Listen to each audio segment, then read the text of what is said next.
خانم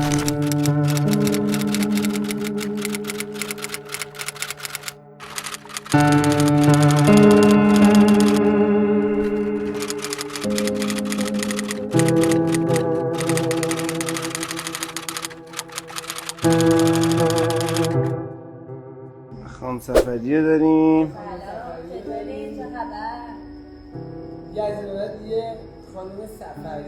بچه ها صدا چطوره؟ صدا رو بچه هایی که تو لایون صدا رو بگن. صدا چطوره؟ بی بچه ها جدی خودمون تصویر خودمون نمی‌بینیم یه جوری عجیب غریبه. آره یه جوریه. نمی‌خوام ببینیم. معرفی کنم؟ خب معرفی کنم. دوتا کاپل جذابو داریم اینجا، دوتا کاپل پرحاشیه. بعد شلوغ کن آقا علی ترکونده ها. بچه ها علی جادو کرده این چند وقته واقعا. خانم سفری صدای علی اینا رو بیار. صدای علی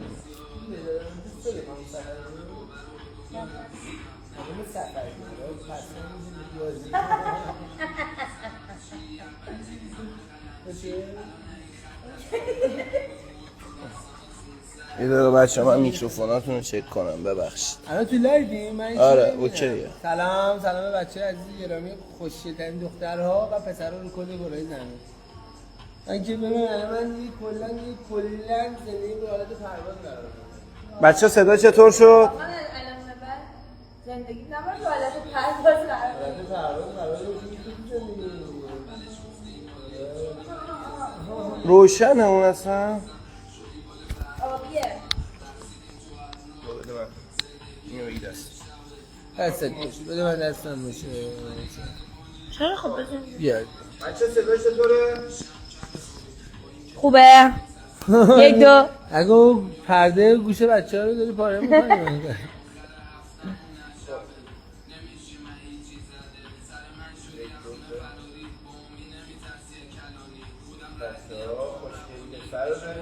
ما خوشگل دختره رو من تصویر خودم رو نمیدم یه جور خاصیه. عصبی نشم.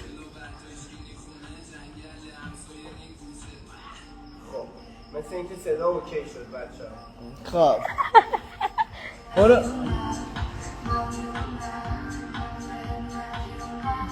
آهنگ من بدمنی. ما چند تا سوال که رندوم بوده از کامنت ها آماده کردیم. صدامو داریم؟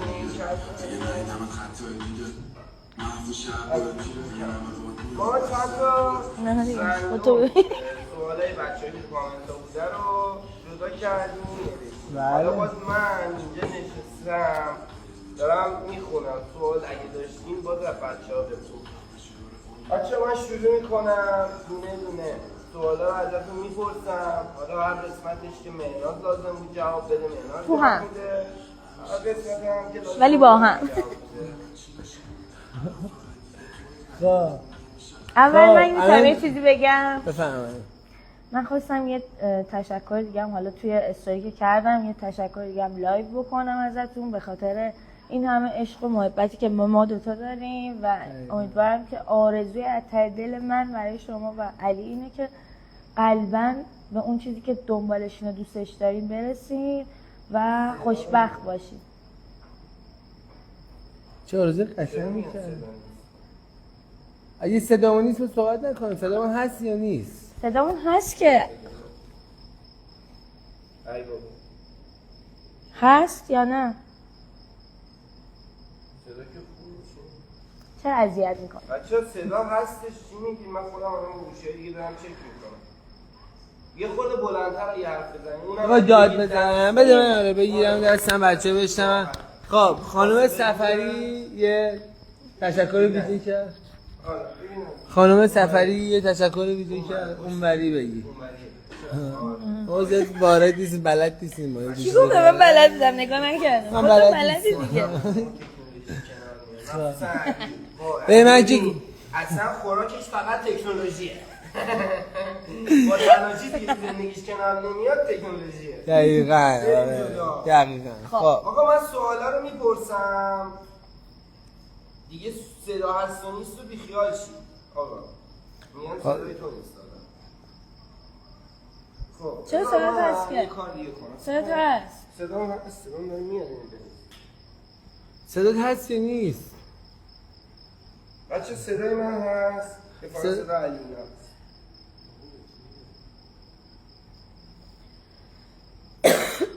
تو از همه تشکر کردی الا من. الان می‌خواستم بکنم دیگه درگیر صدا شدی. بله رو گرفتم تو دیگه الان یه خانم سفری داری یه قربونوش برای خوش کردنشمه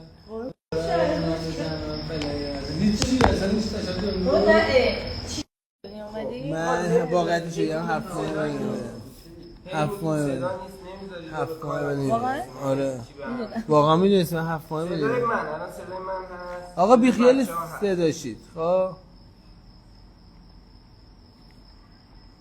چرا میگی؟ الان تا صدامون هست. خب الان چیکار کنیم که صدای تو هم اوکی باشه مشکلی نداره. خب الان تو سوال میپرسی و صدای تو هم باشه دیگه میپرسم. خب میرم عقب‌تر. خب بچه یک سیستم عوض شد. اونو بده من. سیستم خب کنسل شد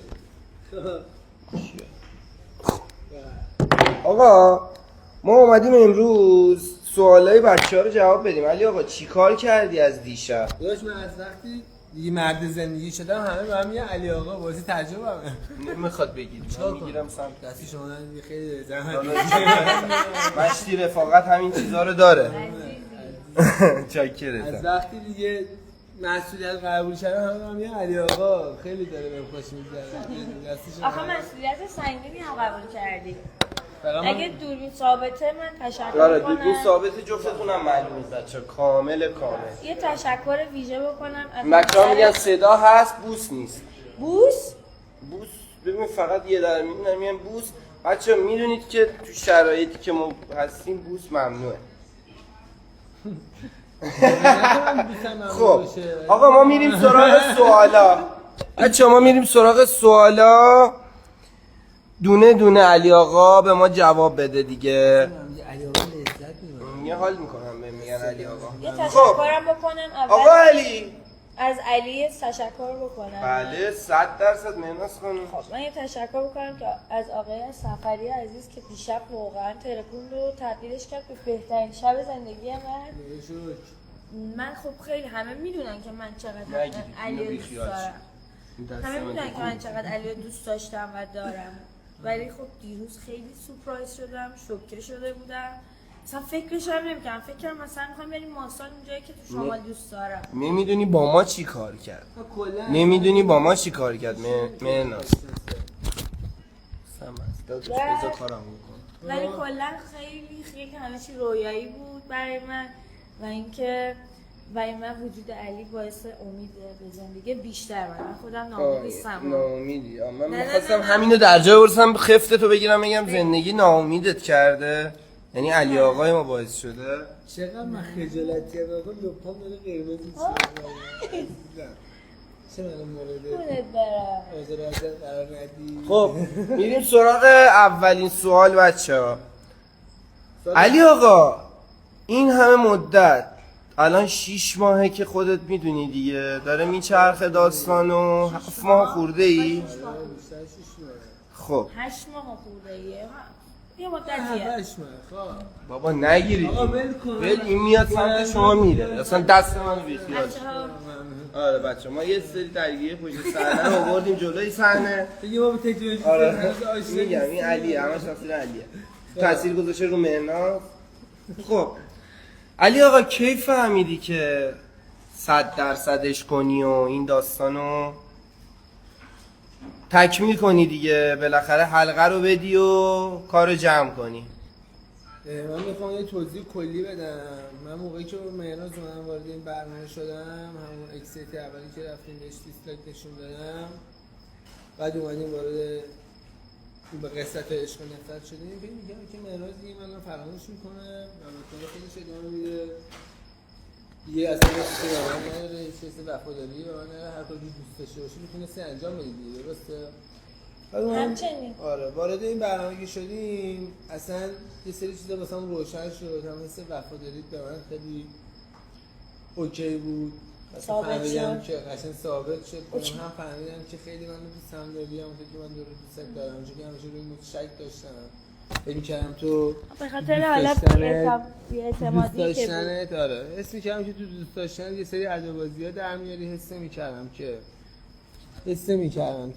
آقا من دارم صحبت می‌کنم لنگ مثلا اینی من دارم صحبت فکر می‌کردم که چجوری بهت بگم فکر می‌کردم که مثلا به من میگی دوستت دارم فلان تو عمل نمی‌تونی نشون بدی ولی واقعا فهمیدم که تو عمل هم می‌تونی نشون بدی و وفاداریت به من ثابت شد با اینکه مثلا یه سری اختلافا بینمون بود دور بودیم از هم ولی می‌دونستم دوستم داری خیلی چیزا بهم ثابت شد اون عشقی که وجود داره تموم میشه یه روزی فکر می‌کردم با گذشت اینو زمان به من گفت اصلا من اومدم الان میخوام واقعا تست کار بود دیگه بچه آدم باید همیشه تست کار رو بگیره دیگه نگاش کن تست کار نباید تست کار؟ بگیرم چقدر این آقا تو قدیم وقتی من آقا با من 2 سال و 2 ماه 3 ماه دوستی اگه بخوای منو تو 3 ماه فراموش کنی خب معلومه دوست داشتنی اومدیم یه الکی تست دیگه. کار گرفتیم من گذاشتم رفتم کلا دیگه برنگشتم آفرین نکته خیلی بسیار مهمه تو اگه منو تو همین 3 4 ماه 6 ماه فراموش میگه بعد دوست داشتنی تا الکی بود دیگه چه دوست داشتنی که منو مثلا تو 6 ماه 5 ماه یا 4 ماه نبینی بعد پس بخوای می‌خواستی همسر آینده تو تست کنی ای شیطان دقیقاً این برنامه خیلی به من کمک کرد تو میتونی اصلا یه جور دیگه رفتار کنی اصلا من باید مهم نباشم زندگی تو کنی ببین میدونی هی میدیدمت نمیشد دیگه خاطره ها همه خب الان چه حسی داری که شدی خانم سفری نمیشه من بگی خانم سفری خانم آقای سفری رو داریم ما اینجا از این بعد بهش میگیم خانم سفری خجالت میکشم خجالت نکش عزیزم تو شدی خانم سفری حس خیلی آقا خلاصه من من هر دختری من این حس رو میخوام که تجربهش بکنم آرزوی قلبی منه چون این حسیه که واقعا هیجان انگیزه واقعا احساسات آدم رو جریه دار میکنه مخصوصا اگه اون طرف مقابلتون هم دوست داشته باشید دوست دارید مثلا کسی که دوست دارید و بهش برسید خیلی حس خوبیه حالا من فکر می‌کنم تو دوست داشتن واقعی نیستش یه دوست میدونستم دوستم داری ولی فکر می‌کنم با گذر زمان منو فراموشم می‌کنم ولی دیدم با گذر زمانم تاثیر همونطور که رو من تاثیر نداشت من فکر می‌کنم که رو من تاثیر نداره فکر می‌کنم ولی رو تو تاثیر داره ولی دیدم رو تو هم تاثیر نداره ریسک بزرگی کردی وقتی آدم یکی رو دوست داره نمیتونه ولش کنه بعد ببینه که میمونه یا میره خب من خودم نمیتونم رو میترسم آفرین ببین دوست داشتن یعنی اینکه آدما خب حتی در نواده هم میگن به اون طرف خیانت نکنن هم تو ذهنشون هم تو واقعیت هم تو بگو حتی مثلا به سوال دارم میکارم کامل باشه این به این میگن دوست داشتن واقعی دقیقاً آره قبول این میشه دوست داشتن واقعی تو میتونستی 1000 تا کار کنی بری برای خودت زندگی تو کنی اصلا به منم فکر نکنی این چی میگم الان معذرت من که این صحبتایی که باهات کردم مثلا راجع به موضوع تا همون کافه دیروز مثلا باهات صحبت کردم همین چند بهت گفتم مثلا علت اینم که مثلا الان پیش هم دیگه هم بهت گفتم آره دلایل خدای من خب دلایل من خدا رو شکر خب ببین من خیلی حالم خوبه خوشحالم میشه دو تا سوال باحال بپرسی خود لب سوال باحال میپرسم آره. به شکلی الان دو تا سوال باحال میپرسم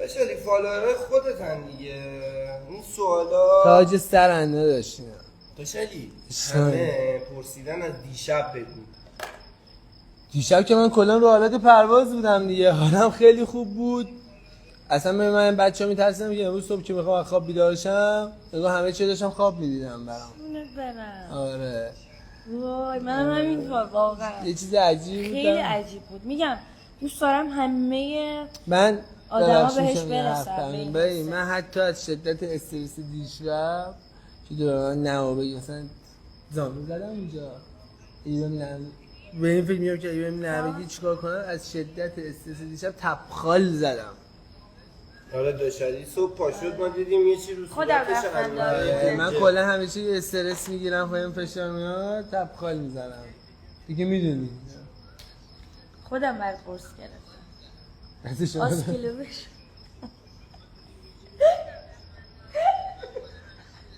آسکیلوبر بود اسیکلوویر بود آقا نگو به من آسکیلوبر بود تو وقتی بلد نیستی بگی منم بلد نیستم آخه اینجوری میگفتم صبح میخندیدی خوشم میاد آسکیلوبر این صبح اینجوری میگم چی بود؟